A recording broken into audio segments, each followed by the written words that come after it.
Bonjour class. Today we're going to be talking about direct object pronouns. And remember, you can pause and rewind this video as you need to. Remember, direct objects are people or things in a sentence which receive the action of the verb. They can be nouns or pronouns. To find the direct object in a sentence, we ask the questions who and what. Let's take a look at some examples in English.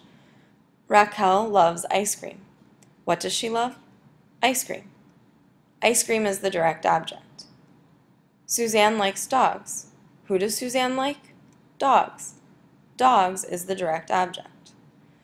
And it works the same way in French too. Cosette adore les chats. Qu'est-ce qu'elle adore? Elle adore les chats.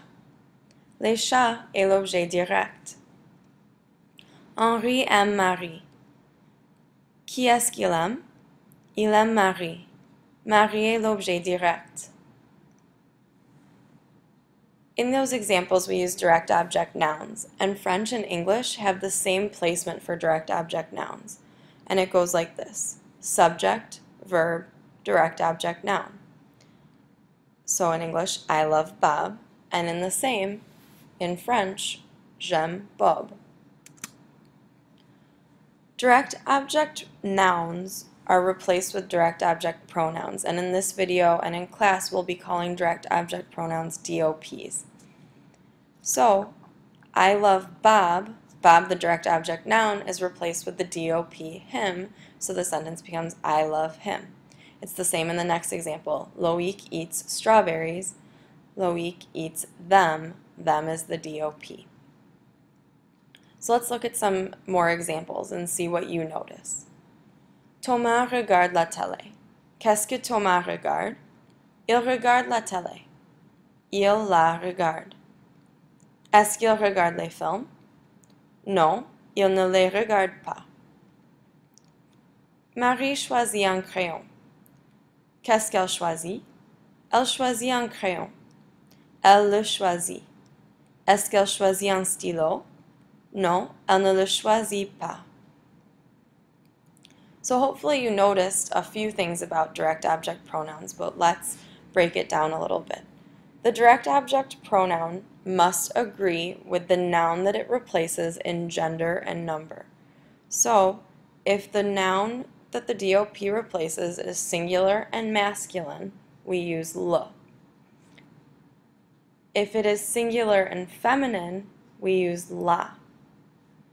If it is singular and it comes before a verb that starts with a vowel, no matter if it's masculine or feminine, we use L apostrophe.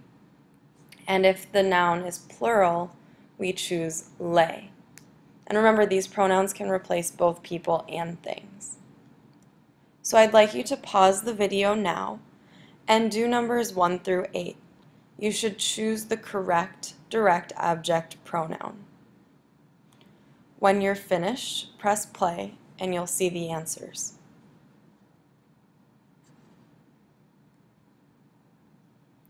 How did you do?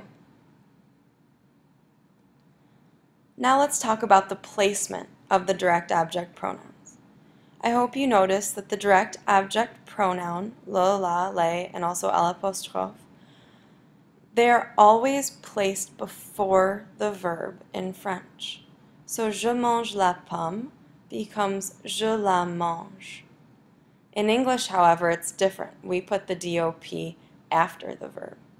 I eat the apple is I eat it. In French, it would be I it eat. So now I would like you to again pause the video and this time take it up a step. Rewrite these sentences using a DOP in place of the direct object noun. When you're done, press play and the answers will be revealed.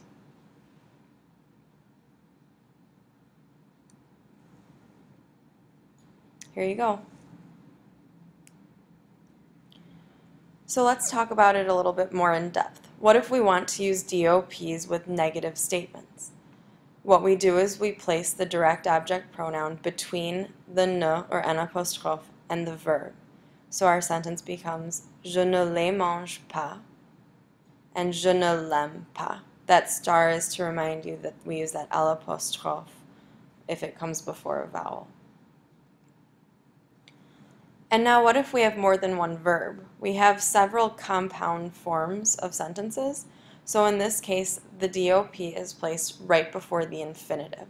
So the near future, remember, we conjugate aller and put the infinitive.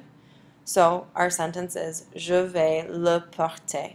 So the le comes right before the infinitive. And similarly, when we're expressing likes or dislikes, we conjugate the verb aimer and then put the infinitive. So our sentence is je n'aime pas le porter. We put the le right before the infinitive. And now what if it's a command? If it's an affirmative command, here are some examples. Oui, invite-la. Achetez-le. We put the direct object pronoun after the verb with a hyphen. However, if it's negative, we put the direct object pronoun before the verb and we put the ne and the pas around everything. So it becomes non, ne l'invite pas, and ne les achetez pas. Here are some common verbs that take DOPs. I suggest you pause the video and write them down so you have them.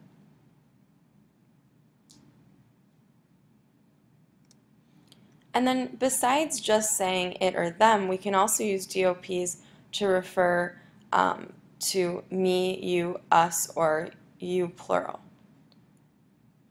So notice that for the DOP, for if you're talking about me, it's me or M apostrophe. That M apostrophe, like with L apostrophe, comes before a vowel that starts with a, or a verb that starts with a vowel.